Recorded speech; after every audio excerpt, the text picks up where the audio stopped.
उत्तर प्रदेश की एक लड़की कोमल जो नए जॉब के चक्कर में नई सिटी यानी दिल्ली में शिफ्ट हो रही थी। एक परफेक्ट फ्लैट की तलाश में वो बहुत जगह घूमी, लेकिन फाइनली उसे एक 2 BHK फ्लैट पसंद आया जो बहुत ही बड़ा और सुंदर था। कोमल को लगा कि उसकी किस्मत चमक गई है, क्योंकि उस फ्लैट का रेंट बहुत ज्यादा कम था, इतना कम कि कोई अगर सुने तो उसे बिलीव ही ना, और अगर किसी के पास भी इतना अच्छा ऑफर आए तो वो दोबारा थोड़ी सोचेगा। कोमल ने बिना सोचे उस फ्लैट को ले लिया। फ्लैट में मूव ऑन करते ही कोमल काफी खुश थी। साफ सफाई करते वक्त उसे बालकनी के पास एक स्टडी रूम मिलता है जो कि मेंशन्ड भी नहीं था, मतलब बताना चाहिए, बट एक्स्ट्रा रूम मिला है तो वो खुशी थी। वो फ्लैट काफी दिनों से बंद होने की वजह से बहुत ही पुराना और गंदा था। रूम के अंदर एक पुरानी फोटो लगी हुई थी और वो फोटो थी एक औरत की लाल साड़ी में। वो एक दूसरे रूम में पहुंचती है तो देखती है कि एक टेबल है जिसके ऊपर अजीब सा सामान रखा हुआ है, जैसे एक लाल साड़ी, जले हुए बाल, सिंदूर और एक आटे की बनी हुई डॉल, और हाँ, एक सूखा हुआ लेमन यानी नींबू भी था। कोमल को थोड़ा अजीब लगा कि रूम इतने दिनों से बंद था तो गंदा है समझ में आता है, बट ये सब क्या है। एनीवेज उसने सारी चीजों को हटाया और वहाँ पे साफ सफाई शुरू कर दी। अब आज कोमल की इस फ्लैट में पहली रात थी। रात के 3 बज गए थे और उसे एक अजीब सी हंसी सुनाई देती है। वो ध्यान से सुनने की कोशिश करती है, लेकिन कुछ देर के बाद वो आवाज बंद हो जाती है। सुबह उठते ही अपने आप को उसने समझाया कि ये उसका वहम होगा। वो अगले दिन ऑफिस गई और शाम को जब वो ऑफिस से लौटी तो रूम के अंदर एक अजीब सी स्मेल थी। रूम का सोर्स वही स्टडी रूम जो एक्स्ट्रा रूम मिला था वो था। उस स्मेल का पीछा करते हुए स्टडी रूम में जाती है और जैसे ही स्टडी रूम को खोलती है कोमल के होश उड़ जाते हैं, क्योंकि जो भी सामान कोमल ने उस टेबल से हटाकर नीचे रखा था, वो लाल साड़ी, वो नींबू और वो सारी पैथेटिक चीजें, वो सब वापस से टेबल के ऊपर था। उसने इन सब चीजों के बारे में बहुत रिसर्च की, लेकिन रिसर्च करते करते उसकी नींद लग गई और आज थी दूसरी रात। रात के 3 बजे उसे अजीब सी फीलिंग आती है और उसकी नींद डिस्टर्ब हो जाती है। करेक्ट 3 बजे उसकी नींद टूट जाती है। इस बार उसने पायल की आवाज सुनी जो उसके फ्लैट के हॉल में से आ रही थी। इनफैक्ट चलने के साथ साथ चूड़ियों की भी आवाज आ रही थी। ऐसा लग रहा था कि कोई उसके फ्लैट में चल रहा हो, कोई घूम रहा हो उसके फ्लैट में। हॉरर मूवीज की तरह उसने सोचा कि जाना सही नहीं रहेगा, तो वो डर के मारे अपने कंबल में ही रहना सही समझती है। कंबल के अंदर वो काफी डरी हुई थी, उसकी सांसें बहुत ज्यादा तेज चल रही थी, लेकिन अंदर ही अंदर वो बस एक ही चीज सोच रही थी कि जल्दी से आवाज खत्म हो जाए, क्योंकि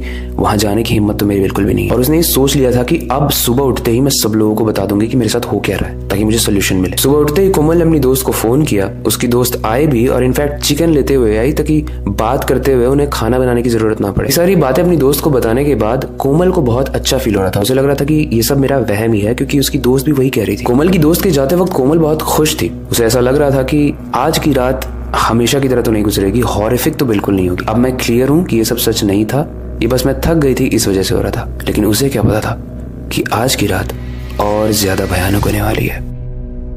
आज की रात कोमल सो तो गई, लेकिन उसकी नींद फिर से खुलती है, क्योंकि उसे ऐसा महसूस होता है कि उसका कंबल अपने आप हिल रहा है, जैसे कोई खींच रहा हो। वो जैसे ही अपने कंबल को खींचने की कोशिश करती है, उसे अपने कंधों पर ठंडे से हाथ फील होते हैं। हिम्मत करते ही कोमल ने पीछे मुड़कर देखा और वो देखते ही चीख उठी, क्योंकि वो वही औरत थी जो इस घर में एंट्री लेते ही एक फ्रेम में टंगी हुई थी लाल साड़ी में। उसका फेस ट्विस्टेड यानी अपने धड़ से उल्टा था और जला हुआ था। उसकी आंखें कोमल को घूर रही थी और उसकी हंसी से वो माहौल और डरावना बन रहा था। ऐसे में कोमल हिचकिचाती हुई आवाज में बोली कि तुम हो कौन, मुझे परेशान क्यों कर रही हो। वो लाल साड़ी वाली औरत बहुत गुस्से में बोली, मैं वही हूँ जो पहले इस घर में रहती थी और मेरे पति ने मुझे स्टडी रूम में बंद करके मुझे जिंदा जला दिया था और तब से ही मेरी आत्मा भटक रही है यहाँ पर। उसका रीजन था कि वो औरत इस फ्लैट में रहना चाहती थी, लेकिन उसका पति एक दूसरा फ्लैट देखना चाहता था। उस लाल साड़ी वाली औरत को यहाँ की लोकेलिटी, यहाँ के लोग बहुत पसंद आते थे, इसलिए वो जिद कर रही थी और इसी जिद में उन दोनों का झगड़ा हो गया और उस लाल साड़ी वाली औरत के पति ने उसे जिंदा जला दिया। तब से वो करना चाहती है जो वो जिंदा रहने के बाद करना चाहती थी, यानी इस फ्लैट में